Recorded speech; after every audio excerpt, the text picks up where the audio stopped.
Revenue ഫീസുകളിൽ വർധനവ് വരുത്തി വരുമാനം കൂട്ടാൻ സർക്കാർ തീരുമാനം. വരുമാനം വർദ്ധിപ്പിക്കാനുള്ള നിർദ്ദേശങ്ങൾ വിവിധ വകുപ്പ് സെക്രട്ടറിമാർക്ക് നൽകാൻ മന്ത്രിസഭ തീരുമാനിച്ചു. പദ്ധതികൾ വെട്ടിച്ചുരുക്കി ക്ഷേമ പ്രവർത്തനങ്ങൾക്ക് മുൻഗണന നൽകാനും സർക്കാർ തീരുമാനമെടുത്തിട്ടുണ്ട്. മിൽമ ജീവനക്കാരുടെ ശമ്പളം പരിഷ്കരിക്കാനും തീരുമാനമായി. തെരഞ്ഞെടുപ്പ് തോൽവിയുടെ പശ്ചാത്തലത്തിലാണ് സർക്കാരിന്റെ മുൻഗണനാ ക്രമത്തിലടക്കം മാറ്റം വരുത്തി തിരുത്തലിന് വേണ്ടിയുള്ള നീക്കങ്ങൾ ഇടതുമുന്നണി ആരംഭിച്ചിരിക്കുന്നത്.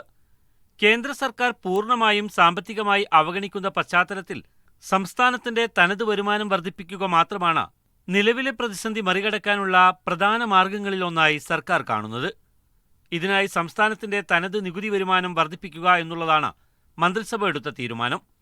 റവന്യൂ ഓഫീസുകളുടെ പരിഷ്കരണത്തിനും നോൺ ടാക്സ് റവന്യൂ വർധന നിർദ്ദേശങ്ങൾ സംസ്ഥാന സർക്കാർ പരിശോധിക്കാൻ തീരുമാനിച്ചു.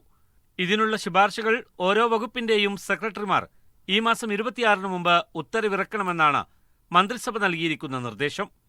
ഇക്കാര്യത്തിൽ പരാതിയുണ്ടെങ്കിൽ അത് പരിഹരിക്കാൻ ഉദ്യോഗസ്ഥതല സമിതി രൂപീകരിക്കും.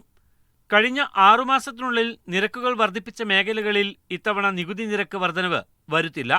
വിദ്യാർത്ഥികൾ, പട്ടികജാതി, പട്ടിക വിഭാഗങ്ങൾ എന്നിവർക്ക് നിരക്ക് വർധനവ് ബാധകമാക്കേണ്ടെന്ന് മന്ത്രിസഭ തീരുമാനിച്ചു. സർക്കാരിന്റെ മുൻഗണനാക്രമത്തിൽ മാറ്റം വരുത്താൻ മന്ത്രിസഭ തീരുമാനമെടുത്തിട്ടുണ്ട്.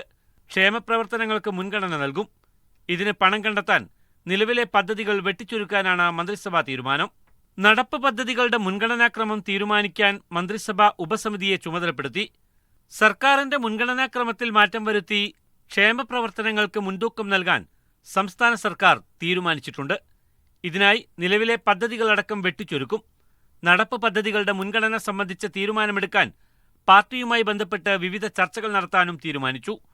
മിൽമ ജീവനക്കാരുടെ ശമ്പള പരിഷ്കരണത്തിന് മന്ത്രിസഭ അംഗീകാരം നൽകി. 2021 മുതൽ മുൻകാല പ്രാബല്യത്തോടെയാണ് ശമ്പള പരിഷ്കരണം നടപ്പാക്കുക. മീഡിയ 1, തിരുവനന്തപുരം.